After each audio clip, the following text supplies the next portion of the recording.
really excited. I happen to be a journey coach, which means that I help women find their identity and their purpose, and I'm not afraid to walk that path with them. And today in the studio, I've got a friend of mine today that has had a journey of her own. Jenny, welcome Thank to the you. studio. It's really exciting to see you. When did we meet? About a year and a half ago or so? Yeah, a little over a year ago, I would say. Yeah. Yeah, And you weren't too far in your journey right. at that point, right?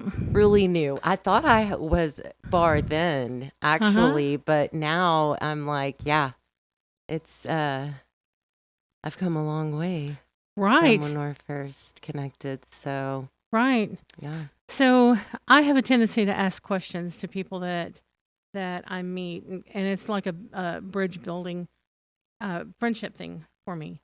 You know, Yeah. I just ask questions, and I happen to ask you some questions, and you suddenly poured out your heart to me, Mm. and it's such a beautiful part. And you were the first one that I thought of to get on the podcast.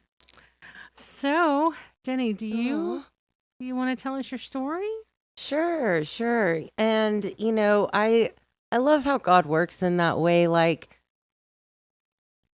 there's just a divine connection when you meet someone who has um, probably gone through some stuff in life. Like, I think that, and he definitely brought us together and brought me to where we are. Yeah.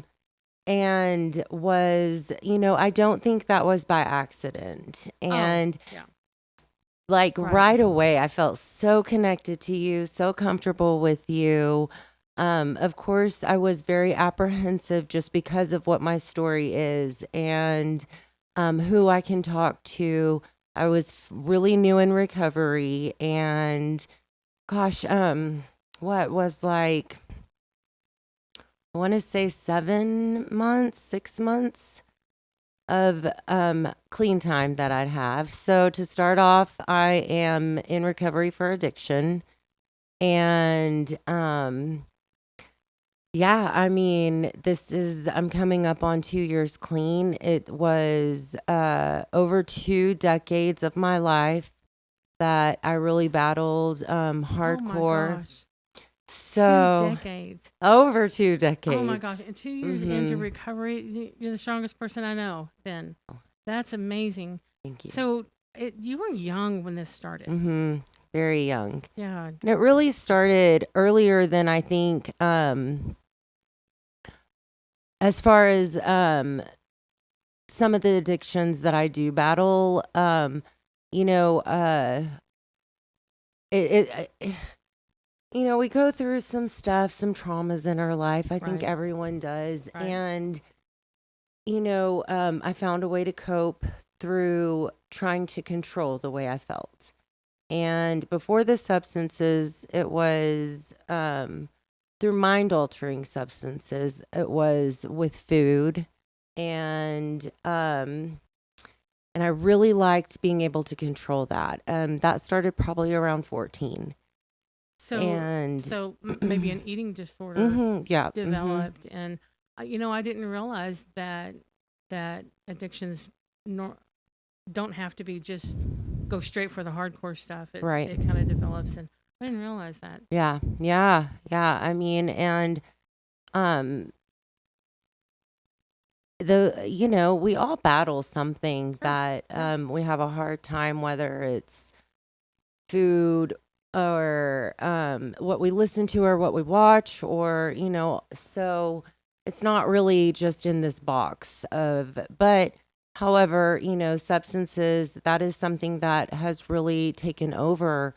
And so when I was 17, I was diagnosed with ADHD, and I think my mom was just really looking for some answers to why I was kind of out of control. And she wanted a quick fix. She wanted to fix the problem. Mm-hmm. And she had taken me to a psychologist, or psychiatrist is the one that can Mm-hmm. prescribe, and put me on a stimulant, and I learned really quickly that that gave me, like, I was on a whole nother level. The control that you needed. Well, the control that I needed. I was a volleyball athlete. That was when I was 17. So I was being recruited by a lot of colleges, made me faster, stronger. I was just like superwoman in my own head. And then being an athlete, and going through puberty, you're eating a lot. Volleyball players are very bulky. Um, so, or, you know, and so, and it was in the 90s when supermodels were like the idol. Like, we needed to look like these thin, and it was very unhealthy. The And bane of every young girl. oh my right? gosh. And especially around that time, it was a very unhealthy idol for, I think, women, for young girls. Mhm. And so, and I was told a lot through my life, like, oh, you could be a model, look how tall you are. And I was like, oh, like, maybe I could make money doing something like that. So anyways, I did lose a ton of weight. I was looking different, and I was lighter, and I was playing volleyball really well. I was really fast, and so I didn't see anything harmful. And Well, why would yeah, you? yeah, You know, yeah. probably the side effects of that stimulant, that particular stimulant, maybe wasn't fully known, and Mm-hmm. so yeah, why Yeah, would you? yeah. Yeah. My mom was a single mom, just trying to. She wanted me to be successful. She knew I had this gift, and the grades weren't there, and she just thought, maybe if I can just get her to college, if she can just get there on on a scholarship, then she'll be okay. And there was just, I think there was a lot that we missed. And as single moms, it's so hard, Oh yeah. so hard when you're you know doing it all. And really, kids build up walls even that young. And so our coping is just not there. And You haven't developed coping skills yeah, yet. yeah. At 17, you're in high school. Mm-hmm. Coping skills come Yeah, at another time, yeah, most of the time. yeah. However, I was starting to dabble at that time with other substances. I was, drinking a little bit. I don't think I drink as much as some of my friends who, volleyball took up a lot of my time, but I was, uh, dabbling in marijuana, and in a little bit in psychedelics also. So that kind of started. And really, I think I just was looking for an identity, you Ah, know? yeah. And I saw, like, I had two older sisters, and I really felt I got my identity from them first. Like, I looked up to them. I kind of looked up to them to see how I should be. And I was the youngest. And so, uh, and my eldest sister was very artsy, very in this artistic world, that a lot of that came with drugs. It was just a part of that world for young kids, for Oh, young artists. oh, sure. And and so she went down that road. And it was So you weren't the only one. So it's kind of a natural progression.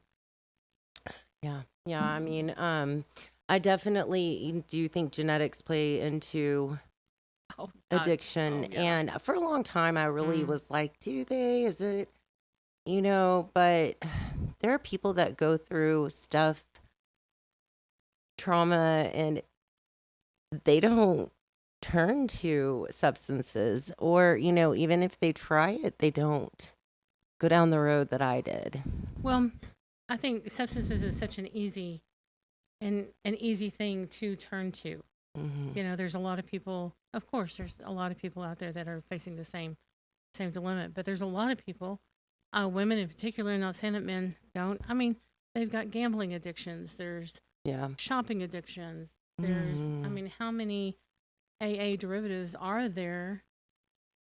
Out there that people are dealing with their own traumas, their own issues with a certain something, Yeah, whatever right? gives you those good chemical boosts, Right. we can Right. abuse. Exactly. So Uh, so when you say a couple of decades, I mean, we're talking like from 14 on, mhm. and so I'm sure there were clean years, right? I mean, clean times, clean Mm, seasons, maybe. there was some, yeah, they were few and far between. Yeah. Um, to be honest, there was not a lot of break for me.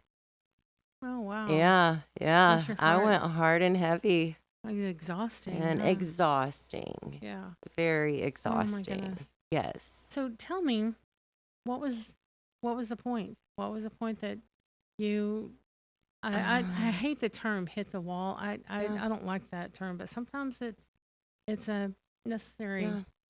Well, advert. I So will say this. Speaking of back to my clean seasons, after I had my first two kids, oh no, it was all three of them. I did have an incident where I had to go to a rehab. I had to, and it was a little forced. I tried to take my life, and my family at that point was like, "Okay, you got to do something, Jenny."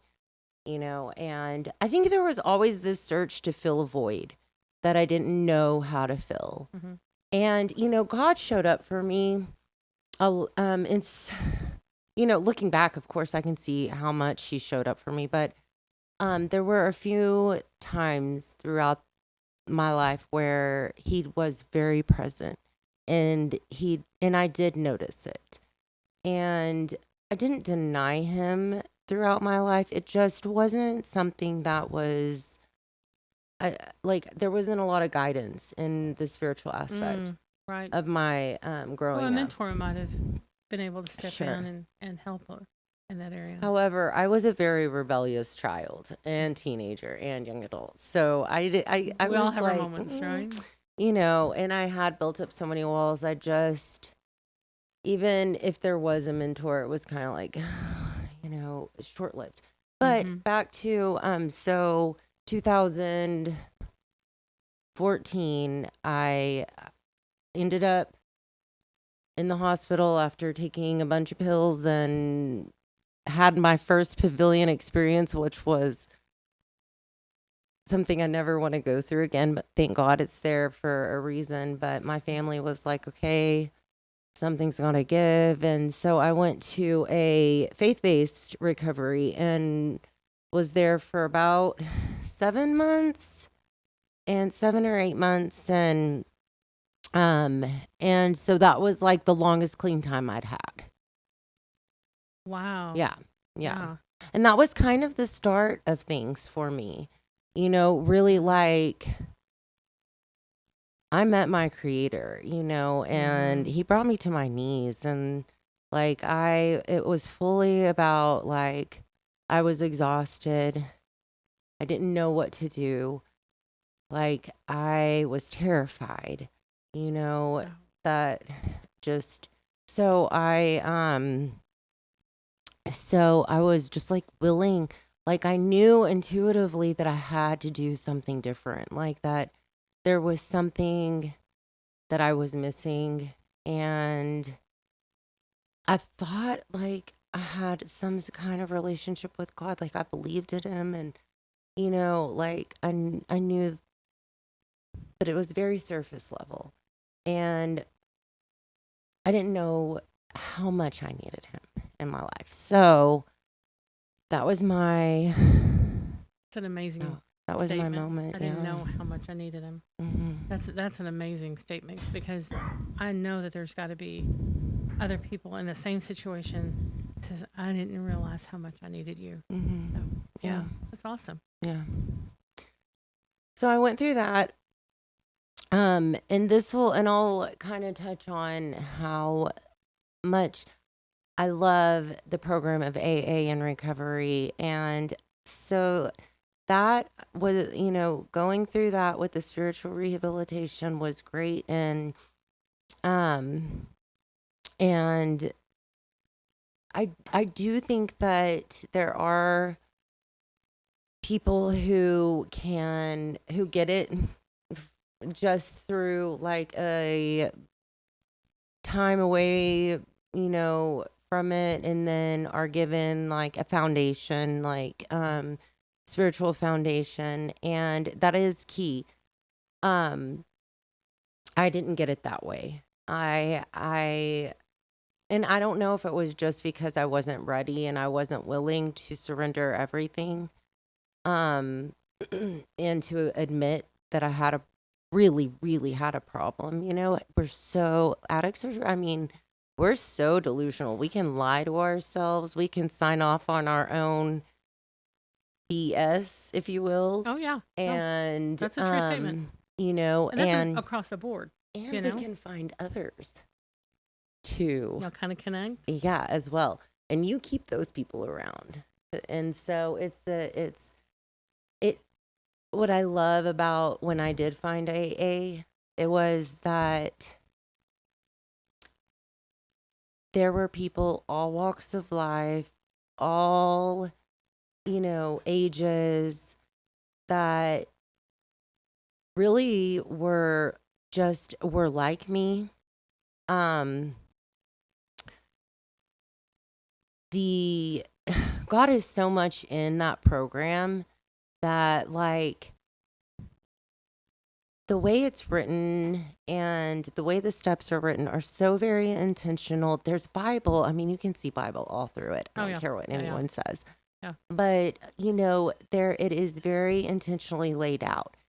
Um, it's a program of we, and you work. I mean, it's it says it all throughout the steps. Uh, and now we, what is Yeah. step one? We've come to believe, or that we're powerless, Mm-hmm. and that only is that step one. Oh no. One of the major Yes, steps. yes. Yes. Step 1, 2, and 3. Um, and we so first is we have a problem. We admit that we have a problem, right? Right.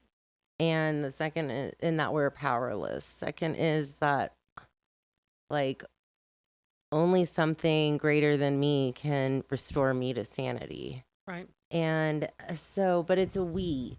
Mhm. We. So I'm gonna talk to you about that. In fact, and I love the connection of this with your relationship to the Lord, and how Mhm. you determine that connection is foundational, is mandatory for you, right? Mhm. Tell me if that we also includes a support circle. Yeah, that's what they're saying. We have to, like, if I didn't have this group of, and I had an amazing sponsor that plucked me out of my seat the first day I was there and was like, you don't have to live this way anymore. Like, Wow. you never have to live this way ever again. And a very successful woman. And, it's intimidating. You're going in there and you're like a mess. And you're like, you see people that are like fairly successful and Mhm. who have made something of their lives. And you're like, who are you to like tell me or know what I'm going through or where I'm at, Mhm. And But that's why you stay and you get to know these people Mm-hmm. and you build these relationships, which is also a very scary thing when you're new. Building a relationship, like a friendship, was so based on my using and my substances and me and what could I get from somebody else that like I didn't understand how to have true meaningful I relationships. never thought about that. It'd be difficult to have just a regular Hmm. relationship, like a shopping girlfriend. Hey, let's go shopping or something, Yeah, and not have that secondary agenda of meeting an addiction need. yeah. And the other it's like an understood like a not like it's understood between those people when Mm-hmm. you're using together. You're like, that's it's like unspoken understanding. And so that's very intimidating. Oh, but she saw And something in you. oh yes, yes. She saw something in me. Well, she saw her in me, Oh, and because we're all there right, at that rock bottom, at that right, place of desperation. And when you know, you know. right. And that's what that's what you do in recovery. You're there to get your butt to a place where you no longer have the obsession to use, to kind of work through out some of the stuff that's causing it, and you know what's keeping you stuck in the insanity, the cycle of insanity. Oh, And then real quick you're like, you're there for others. That's how you get yourself out of yourself, is you're there for other people. wow, This is, yeah, so much bigger than you. wow. That's amazing. And so, she was just doing what she was supposed to do. Yeah, She was, and yeah, that was huge for me to learn in recovery yeah. is I don't get opinions. Like, not a, I mean, discernment, yes, Right. you work and it's not that black and white, but like, in order for me, rebellion dogs my every step. In order for me to stay clean is I follow a very strict program. Mm-hmm. I It's very simple. And when I get in my head and start having all these opinions about it, that's where I get in trouble. Right. So, what I learned is I needed someone to tell me how to do life sober. And that was getting a sponsor, getting a close inner circle of women, and listening, being teachable, and doing the dang thing and working the steps. And I didn't have a choice. I was going to die. I was going to lose my children. I was going to lose my family. I was going to lose everything. Right. And it was serious. A 44-year-old woman, single mom, Right. those kids, like, and that was God.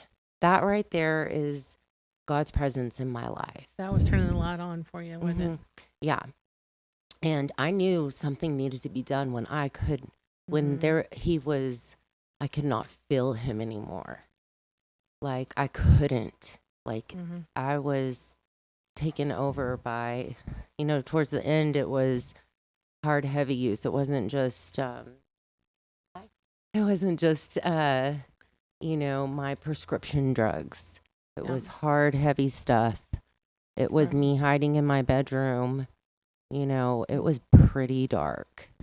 So now, if you ever find yourself going towards that darkness, because we all have our neural pathways. It's easy to Hmm. go that direction. Yeah. If something happens, just just an average daily trauma that could happen, it's easy to get back in that mindset, that mind space there. Hmm. Um, but knowing your wake up call and you have people to call on and Hmm. say, "Hey, I need some help," and you can be vulnerable, right, Yep. to them.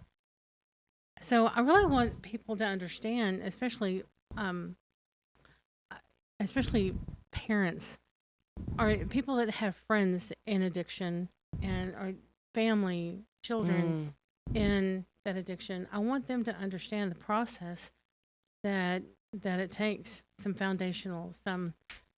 So, um, your mom probably took the first step in praying and saying, God, help my little girl, right? Mm-hmm. Yeah, her and my dad, and for a very sisters for a very, very long time. Yeah. Mm-hmm. Yeah. I'm so proud of And you. one thing I heard recently that, because it was a long time. And in a lot of ways, I think they had just mustard seeds that I would ever get better. And one thing that I've heard recently that I just love is that God's promises are guaranteed, but they are not automatic. And that really helps me in my recovery. So, but Oh, what a anyways. great quote. I'm going to have to write that down. Yeah. I'm a big time quote collector. Yeah. Yeah. So I'm going to have to write that one down. Yeah. Thanks. So it took a lot for them. Yeah. I put my mom through it. I And I think she just like the understand. key as a family member or someone in that is really another support group. Al-Anon's great. If you are struggling in understanding and you do want to, which I think is a wonderful place to be, is to want to understand. Right. Is Al-Anon. There's other support groups, but That's basically for the families, right? Is that right? Yes. Families of Yes. people that are walking that road of recovery. Yeah. But is your faith, your higher power, taking your hands, even if you're not, even if your relationship isn't strong, like just a little bit, if your person is starting on their road to recovery, you got to take your hands off. It's not an overnight matter. It takes some time. Yeah. And we are instant gratification. We want the instant fix, and it's just simply not like that. Unfortunately, recovery is a long road. Right. Right. I mean, 2 decades of mess I've had to clean up. It's not like you can get well overnight. Yeah. Right? Yeah. It's not like that. So Yeah. tell me about your life now. How are your kids? Oh my gosh. My life now, it's unbelievable. I am so grateful that obsession to have to numb out has been lifted. Enjoy your children. I enjoy life. And you know what? I enjoy my kids. I'm getting to know them. I know their likes, their dislikes, their wants, their needs. When I wake up in the morning, how can I be a better mom? And at one point in my life, I was like mad at God for making me a mom. And I was like, you knew I can take care of these kids, and I'm really good at it. I have a daughter that's on the spectrum, and she is like, we have all these new fun things we're doing together.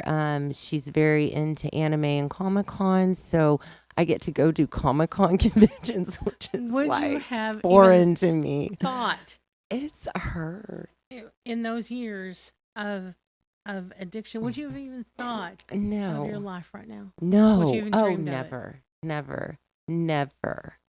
I never knew. I never thought that, that I was worthy of this.